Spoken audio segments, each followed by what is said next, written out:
Segunda de Pedro, vamos a estar en capítulo 1 y vamos a leer, estudiar de 1 a 11. Este pasaje es un pasaje que me encanta, es uno de mis favoritos. Aquí podemos ver una bendición que Dios nos da, que va a ser el Espíritu Santo. Podemos ver una exhortación a caminar en todo lo que tenemos que hacer. Y luego hay una promesa de bendición en el futuro.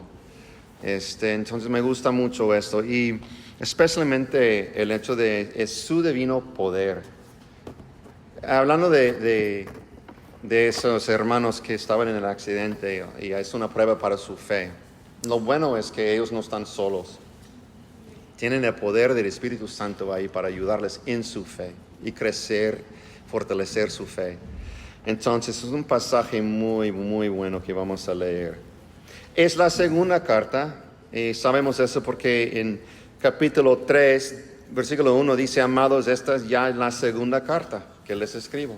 Entonces ahí está, en la segunda que él escribió. Y sabemos como de la primera que no fue escrita para una sola iglesia, sino que fue escrita para los hermanos de una área, de una región, judíos tal como gentiles.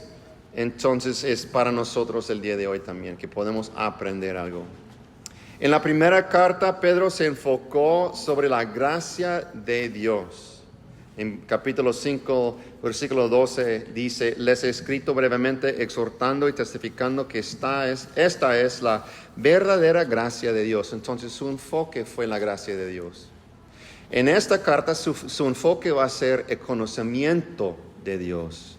Y dice aquí en versículo 2: gracia y paz les sean multiplicadas a ustedes en el conocimiento de Dios y de Jesús nuestro Señor.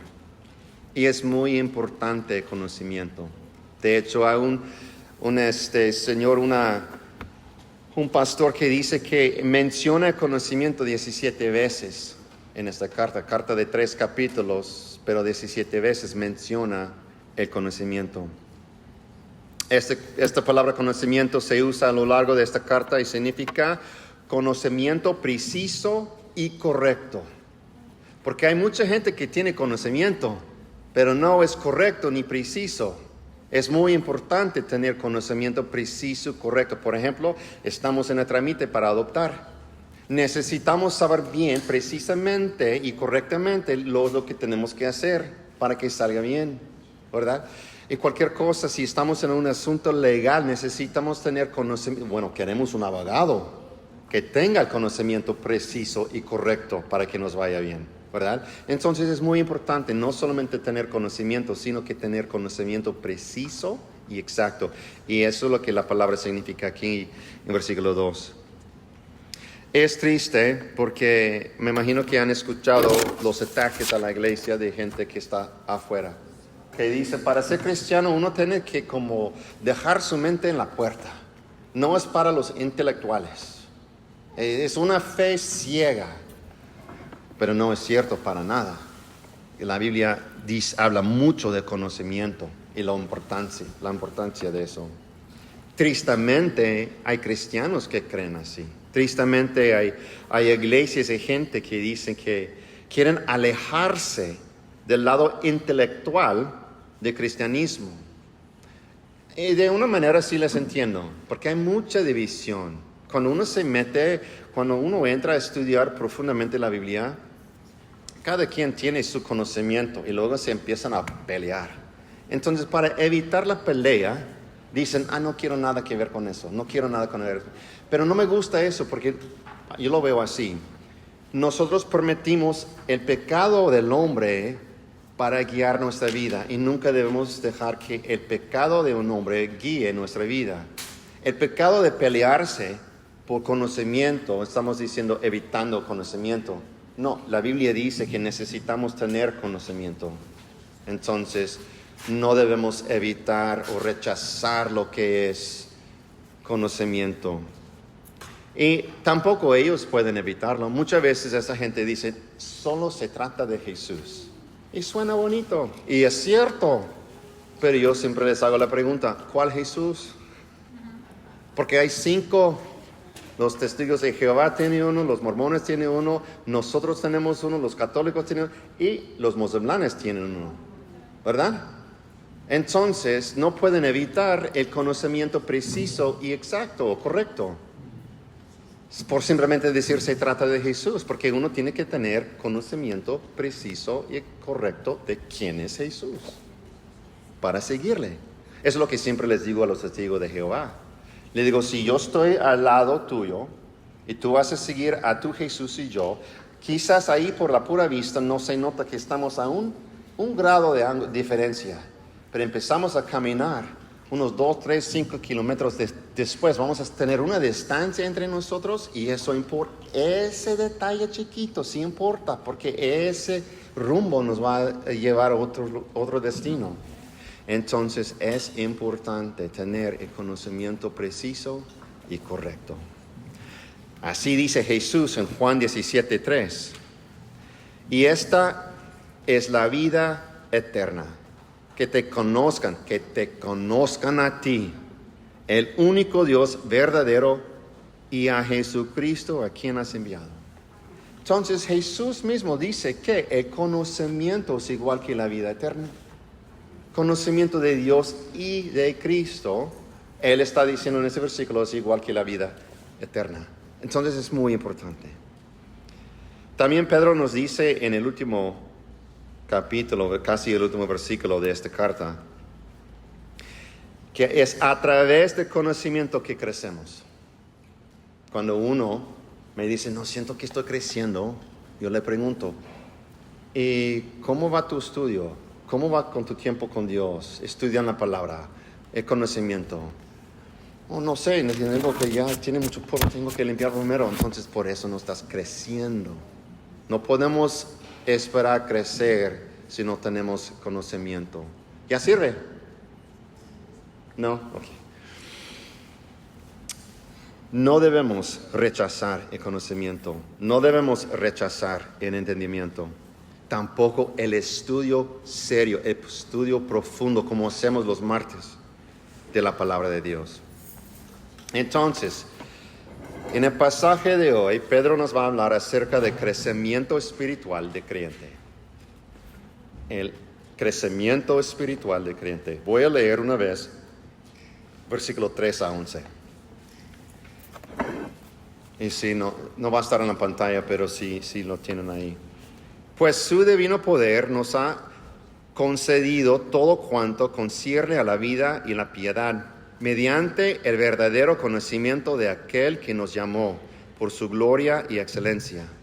Por ellas Él nos ha concedido sus preciosas y maravillosas promesas, a fin de que ustedes lleguen a ser partícipes de la naturaleza divina, habiendo escapado de la corrupción que hay en el mundo por causa de los malos deseos. Por esta razón también, obrando con toda diligencia, añadan a su fe virtud, a la virtud conocimiento, al conocimiento dominio propio, al dominio propio perseverancia, y a la perseverancia piedad, y a la piedad fraternidad, y a la fraternidad amor. Pues estas virtudes, al estar en ustedes y al abundar, no los dejarán ocios ni estériles en el verdadero conocimiento de nuestro Señor Jesucristo. Porque el que carece de estas virtudes es ciego o corto de vista, habiendo olvidado la purificación de sus pecados pasados. Así que, hermanos, sean cada vez más diligentes para hacer firme su llamado y elección de parte de Dios. Porque mientras hagan estas cosas, nunca caerán, pues de esta manera les será concedida ampliamente la entrada al reino eterno de nuestro Señor y Salvador Jesucristo. Amén. Él empieza en versículo 3, pues su divino poder. Yo creo que es muy apropiado que es Pedro hablando del poder de Dios, el poder del Espíritu Santo. Podemos ver en las Escrituras un Pedro diferente en los Evangelios que el Pedro que está en el libro de Hechos. ¿Sí me explico? En los Evangelios vemos un Pedro con una fe que se sube, se baja, muchas veces dice las cosas mal, hace las cosas mal, hasta que negó a Cristo 3 veces. Pero en el libro de Hechos vemos una fe tan firme, quizás una fe más firme que en todo el Nuevo Testamento. Firme contra los sacerdotes, contra César, contra el gobierno, contra los romanos, así plantado en la fe. ¿Cuál era la diferencia entre los 2 Pedros? ¿Qué era? ¿Quién sabe? ¿Ah? Ok, algo diferente. Dios transformó su mente y renovó la mente. Ya no estaba como antes. Fue un evento especial que pasó en Hechos 2. ¿Qué pasó en ese Hechos 2? Recibió el Espíritu Santo, su divino poder. Pedro andando en su carne era como un pez fuera de agua. Pero cuando recibió el Espíritu Santo, el poder de Dios ya era firme. Eso es la diferencia. Y eso es y por eso yo digo que es muy apropiado que él está escribiendo eso, ¿verdad? Podemos ver en Hechos 1:8 que Jesús habla acerca de eso. Pero recibirán poder cuando el Espíritu Santo venga sobre ustedes. Él da una promesa que el Espíritu Santo van a recibir a él. Y luego Pedro, en Hechos 2:38, dice, arrepiéntanse y sean bautizados cada uno de ustedes en el nombre de Jesucristo para perdón de sus pecados y recibirán el don del Espíritu Santo. Y luego Pablo en Efesios 1:13 dice, en él también ustedes, después de escuchar el mensaje de la verdad, el evangelio de su salvación, y habiendo creído, fueron sellados en él con el Espíritu Santo de la promesa. Esa promesa Jesús mencionó, Jesús dio. Entonces podemos ver ahí que una vez que alguien pone fe en Cristo, que cree en Cristo, recibe, luego, en ese momento, recibe el Espíritu Santo, está sellado de esa promesa. Y recibimos su divino poder. Y es a través de su poder divino que Pedro dice que nos ha concedido todo cuanto concierne a la vida y la piedad. Me gusta eso, no dice una vida piadosa, no dice así, dice a la vida y a la piedad. ¿Qué significa eso? Bueno, la vida significa una vida activa y dedicada a Dios. ¿Okay? La piedad significa piedad o una reverencia hacia Dios. Ahora, uno puede decir quizás los 2 términos son muy similares, pero al mismo tiempo son diferentes. Se lo explico. Yo he conocido a mucha gente que tiene una reverencia para Dios. Ellos sí reconocen que hay un solo Dios que es creador, hasta que dicen que yo sí tengo un temor para Dios. Pero su vida no está dedicada a Dios. Sí lo dicen, pero no está en su vida, no se les nota. Entonces uno puede tener una piedad acerca de Dios, hacia Dios, sin una vida llena, activa, dedicada a Dios. Y por eso Él dice que su divino poder, que nos da todo cuanto concierne a la vida y la piedad. Este es un lugar peligroso en tener una vida piadosa sin tener una vida dedicada, ¿verdad? Es muy peligroso. Es posible tener una forma de piedad y no ser creyente. Es posible. Vamos a leer un ejemplo. Segunda de Timoteo 3:1-5. Segundo de Timoteo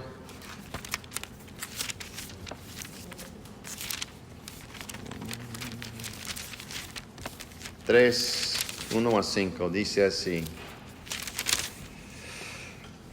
Pero debes saber esto. En los últimos días, estamos viviendo en los últimos días. Según la Biblia, estamos ya ahí. Ellos sí estaban y nosotros también.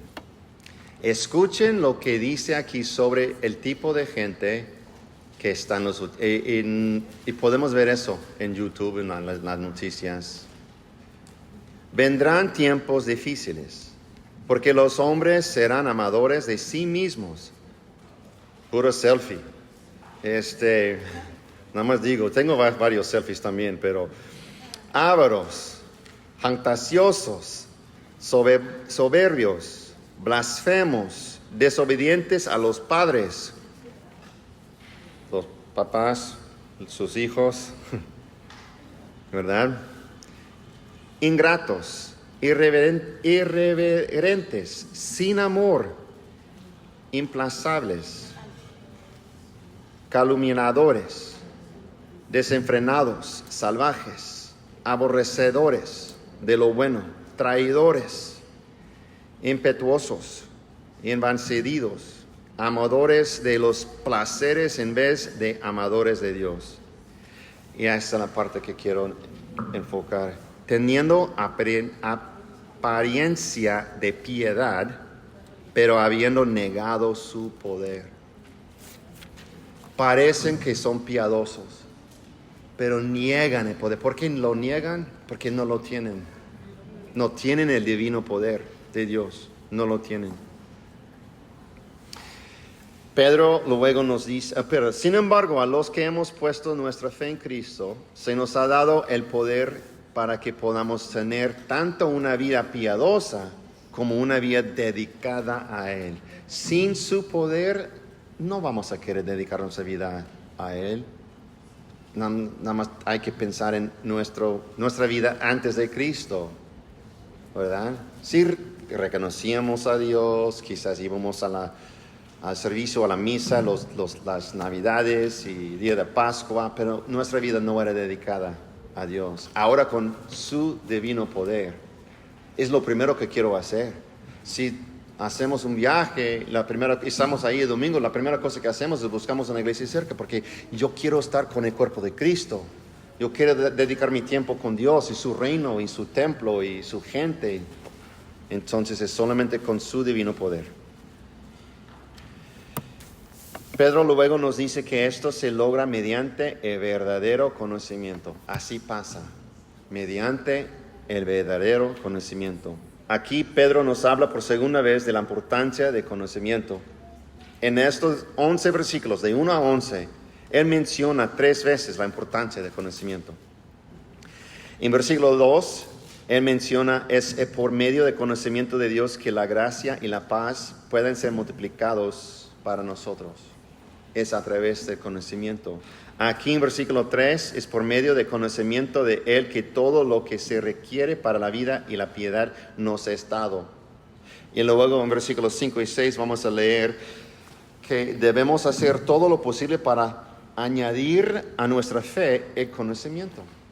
Entonces en estos 11 versículos habla de conocimiento 3 veces. El conocimiento no solo es un buen medio por el cual recibimos muchas bendiciones, sino que la Escritura también advierte a quienes tienen falta de conocimiento. Y es grave cuando alguien tiene falta de conocimiento. Vamos a leer un ejemplo en el Antiguo Testamento, Oseas. Ese libro fue escrito por un chilango, Oseas. Capítulo 4, versículo 1 a 6.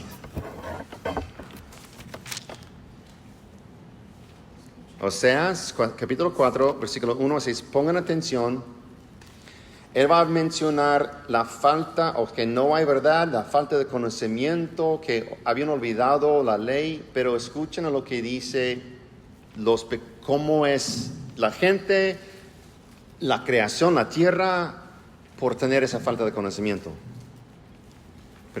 Escuchen la palabra del Señor, israelitas, porque el Señor tiene querella contra los habitantes de la tierra, pues no hay fidelidad, ni misericordia, ni conocimiento de Dios en la tierra. Ahí es donde empieza, ¿no? Solo hay falso juramento, mentira, asesinato, robo y adulterio. Emplean la violencia y homicidios tras homicidios se suceden. por falta de conocimiento, por falta de verdad. Por eso la tierra está de luto y desfallece todo morador en ella, junto con las bestias del campo y las aves del cielo, aun los peces del mar desaparecen. Nuestros pecados, falta de conocimiento, afecta a la creación, no solamente nosotros. Versículo 4. Pero que nadie contienda ni nadie reprenda, porque tu pueblo es como los que contienden con el sacerdote. Tropezarás del día, y también el profeta tropezará contigo de noche, y destruiré a tu madre. Mi pueblo es destruido por falta de conocimiento. Mi pueblo es destruido por falta de conocimiento.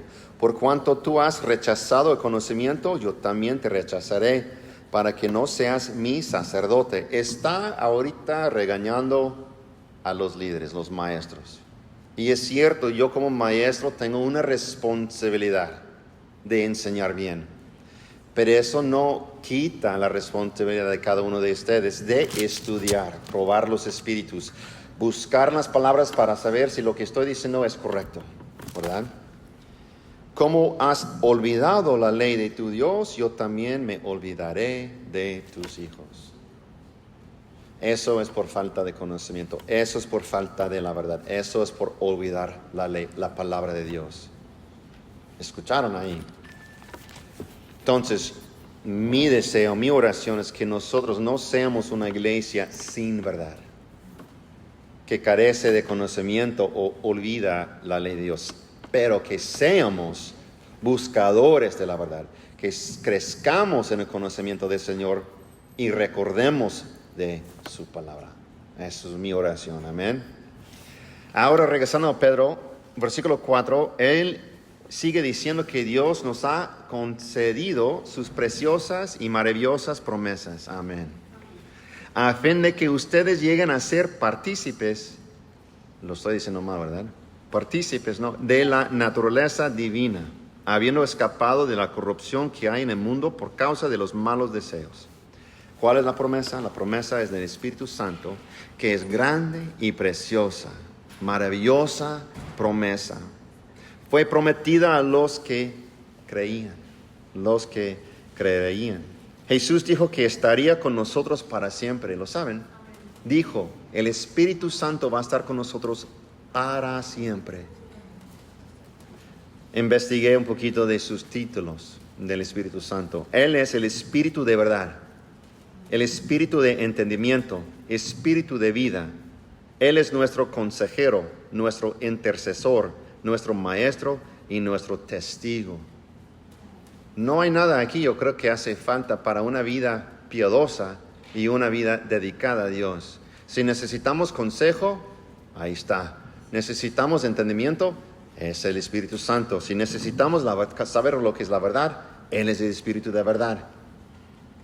Ahí está Él y su divino poder es para nosotros. Y así, dice Pedro, es que como escapamos de este mundo corrupto, dice ahí, así es, habiendo escapado de la corrupción que hay en el mundo por causa de los malos deseos. No tenemos un mundo corrupto, ¿no? Menos el gobierno, ¿verdad? Pero nosotros con su divino poder podemos escapar. Hasta entonces, Pedro nos está hablando de la promesa de Dios, la obra de Dios. Él va ya a continuar, pero esta vez Él va a hablar de nuestra parte. Salvación es solamente del Señor. Es su obra en la cruz que hizo Jesús y no podemos hacer nada para ello. Pero ya una vez que somos salvos, Dios nos llama a hacer algo, a caminar. Nos exhorta a trabajar, pero no en el sentido de hacer obras para nuestra salvación, sino de santificación para ser conformados a nuestro Salvador, la imagen de nuestro Salvador. Entonces, Él empieza y dice, por esta razón, porque yo, dice Dios, yo les di su divino poder. Yo los llamé por mi gloria y bondad, dice. Yo les di preciosas promesas. Y ustedes son participantes de la naturaleza divina.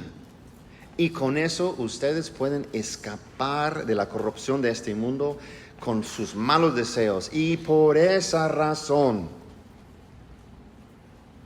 necesitamos obrar con diligencia, añadiendo a nuestra fe. Dice 5 y 6 y 7. Por esta razón también obrando con toda diligencia, añadan a su fe virtud, y a la virtud conocimiento, al conocimiento dominio propio, al dominio propio perseverancia, y a la perseverancia piedad, y a la piedad fraternidad, y a la fraternidad amor. ¿Qué significa añadir a su fe? Primero comienza con fe. No está diciendo que necesitamos obtener fe, alcanzar la fe. No, es algo que ya tenemos. Y ya añadimos a la fe. Vimos en versículo 1 que Pedro mencionó que esta fe que había recibido nosotros era una fe igual a él. Y me gusta eso por varias razones. ¿Por qué él quería afirmar que la fe de él era igual que la fe de ellos? ¿Por qué? Bueno, pensando que una razón quizás es porque Pedro era un anciano, un apóstol. Pablo le llama un pilar de la iglesia. Entonces me imagino que mucha gente lo está mirando así arriba. Y Pedro dice, no, aquí estoy igual que ustedes. La fe que yo recibí no es diferente que la fe que ustedes recibieron. Somos iguales. Tenemos llamados diferentes, pero somos iguales. No hay nadie más especial acerca de mi vida, de mi fe, que es diferente que la tuya. Y me gusta eso. Es igual para nosotros. La fe que ellos tenían hace 2000 años no es diferente que la fe de nosotros. El divino poder que ellos recibieron hace 2000 años no es diferente que lo que recibimos el día de hoy. Es exactamente lo mismo. Quizás otra razón es, perdón, me avancé un poquito más. Yo digo eso porque tristemente hay iglesias y hay gente que yo he visto, he escuchado, que creen que tienen una fe más elevada, más superior que a la demás de la gente. Que se supone que tienen un don especial, tienen una unción especial, que otros no tienen, entonces se exaltan a sí mismos por eso. No. Cada miembro del cuerpo de Cristo tiene su función, tiene su llamado. Uno es pie, otro es mano, boca, lo que sea. Pero dice la palabra, ningún miembro, ninguna parte es mayor o mejor que otro. Todos somos iguales. Amén. Entonces, nadie más recibe una porción del Espíritu Santo más elevada, más superior que nosotros. Es la misma fe. Es el mismo espíritu. Tenemos funciones diferentes y tristemente de la perspectiva de los seres humanos elevamos a la gente, pero por la vista de Dios no es así. Yo siempre digo que muchas veces la gente enfoca a los que están enfrente, como yo. Pero yo no puedo estar aquí sin toda esa gente que está atrás de las escenas. Yo no puedo estar aquí. Denise ahí atrás con la letra. Ezequiel atrás con el sonido, la señora que viene a limpiar aquí para que esté limpiecito la iglesia, la gente que va a traer al lado, la gente que paga la luz, la gente que dona. Yo ni siquiera sé quién dona dinero, quién no dona dinero. Todo eso no puede ser. Yo no puedo estar aquí, eso no es posible, yo enfrente sin ellos. Pero Dios los ve, Él sí los ve. Otra razón quizás yo veo que esta fe sea igual, podemos leer en Gálatas 3. No vamos a leer todo, nada más les voy a contar lo que dice. Si quieren apuntar, ahí Gálatas 3, 19 a 26. Pablo habla acerca de una fe como algo que va a llegar o algo que ya llegó. Algo que ha sido dado y ahora reemplaza a la ley. Pablo habla acerca de eso. Una vez él dice que se trataba de la ley. ahora tiene que ver con la fe. Entonces son como temporadas, son diferentes temporadas que Dios está haciendo. Primero era la ley, ahora llegó la fe. Pablo pone igual la fe a la semilla o Jesús. Entonces dice así: la ley fue dada a Israel, porque sabemos en el Antiguo Testamento que fue Israel que recibió la ley, no fueron los gentiles. Pero ahora Cristo fue dado al mundo, a todos. Es decir, la ley era para personas muy específicas, Israel, pero la fe es para todos, Israel y los gentiles.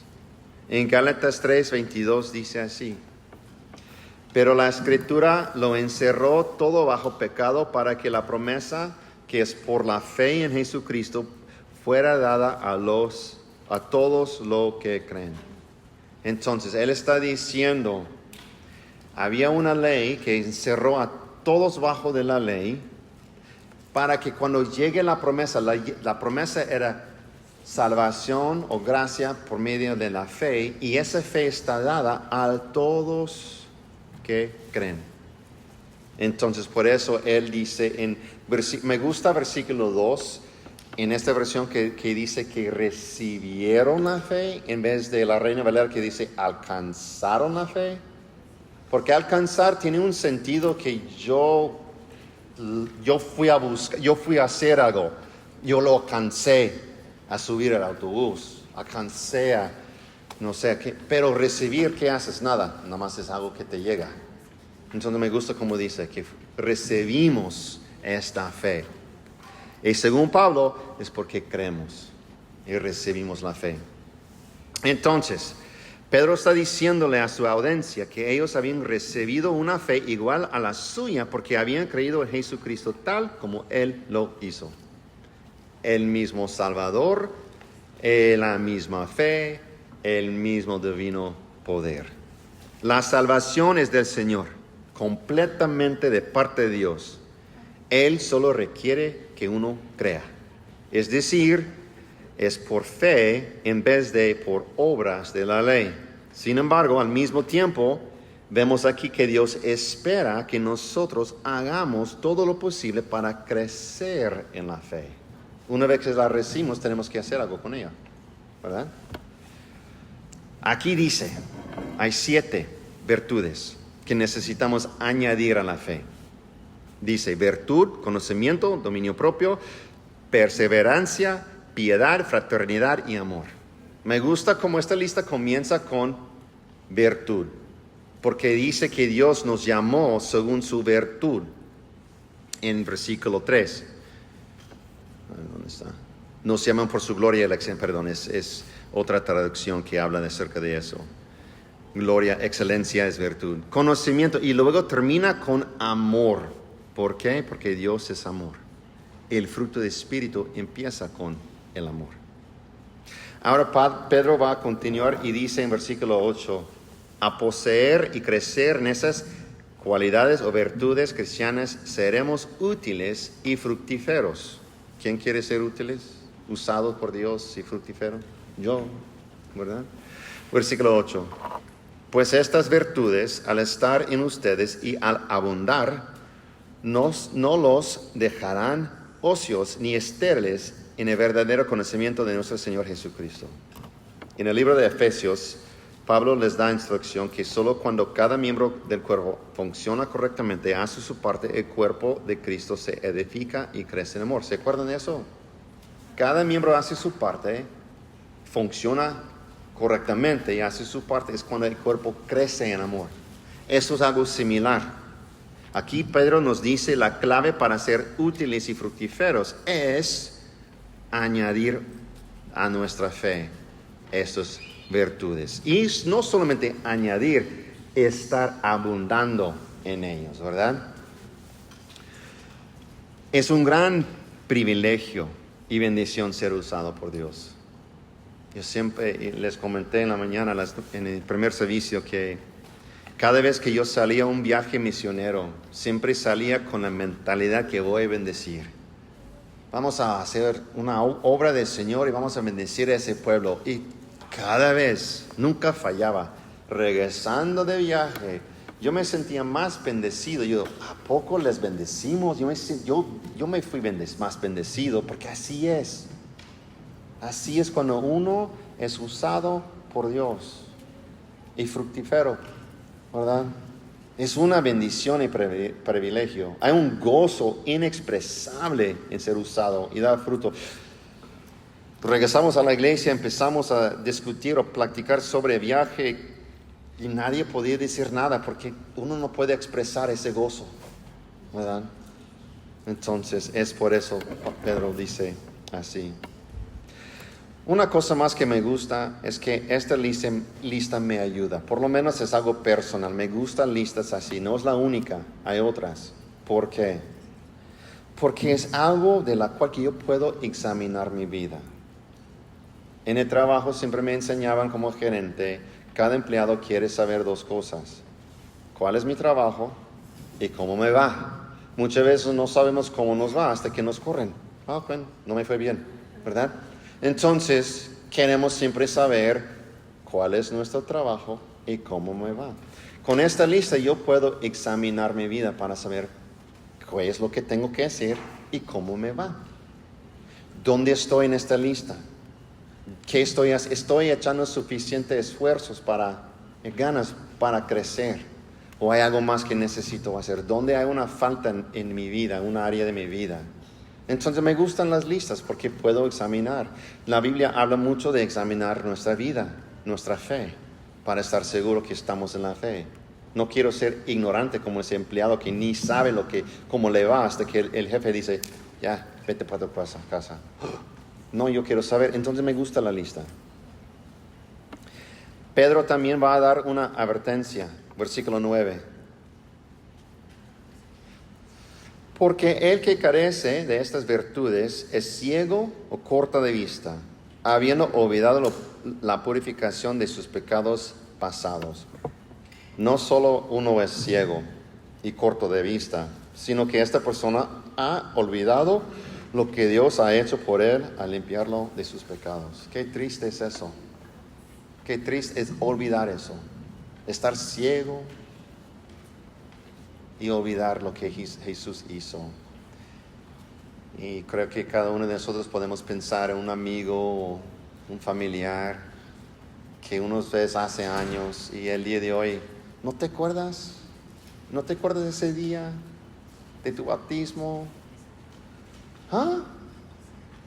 Es triste. Entonces, Pedro dice que necesitamos estar creciendo para evitar eso. Sabemos que es un problema si retrocedemos o si regresamos, ¿verdad? Si empezamos a ir al revés. Pero el estancamiento también es igual de peligroso. ¿Qué pasa con el agua estancada? Y aparte de pesta, ¿qué empieza a pasar? Luego vienen ¿qué? ¿Qué? Enfermedad, todo, ¿verdad? ¿Qué pasa cuando un atlético es estancado, no crece en su deporte, no gana nada, no tiene éxito? Entonces no es solamente regresar, no podemos estar estancados, necesitamos estar creciendo, moviendo hacia arriba. Y por eso Pedro dice en versículos 10 y 11, así que, hermanos, sean cada vez más diligentes para hacer firme su llamado y elección de parte de Dios, porque mientras hagan estas cosas, nunca caerán. Pues de esta manera les será concedida ampliamente la entrada al reino eterno de Dios, nuestro Señor y Salvador Jesucristo. No solamente va a estar abierto la entrada, pero va a estar abierto ampliamente. Y no vamos a caer. Otros versículos que dice algo similar, 2 de Corintios 13:5, pónganse a prueba para ver si están en la fe. Examínense a sí mismos. ¿O no se reconocen a ustedes mismos de que Jesucristo está en ustedes, a menos de que en verdad no pasen la prueba? Es algo bueno examinar nuestra vida. Es algo que debemos hacer siempre. Yo sí quiero saber dónde me quedo. No solamente si tengo salvación o no. No estoy en mi crecimiento. Yo quiero crecer con Dios. Yo quiero caminar lo mejor con Dios. Yo quiero ser usado y fructífero por Dios, útil. Es inútil. No quiero ser uno así. También Santiago 2 dice en versículos 17 y 18, así también la fe por sí misma, si no tiene obras, está muerta. Si esa fe no tiene fruto, no tienes fe. Pero alguien dirá, tú tienes fe y yo tengo obras.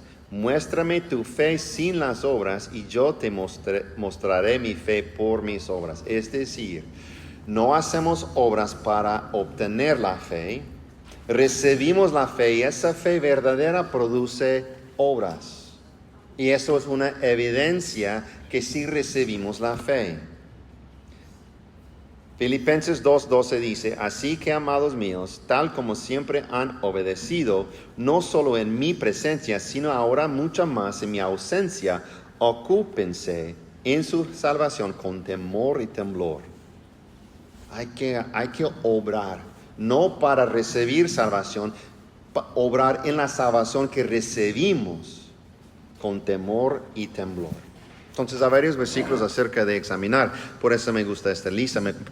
Me da dirección, me da instrucción. También me da un ejemplo con lo cual que yo puedo examinar mi vida. La vida cristiana comienza con la fe que recibimos. La fe conduce a crecimiento y el crecimiento conduce a resultados prácticos en la vida y el servicio. Las personas que tienen este tipo de andar cristiano son aquellos que tendrán una vida fructífera y no caerán presa de falsos maestros.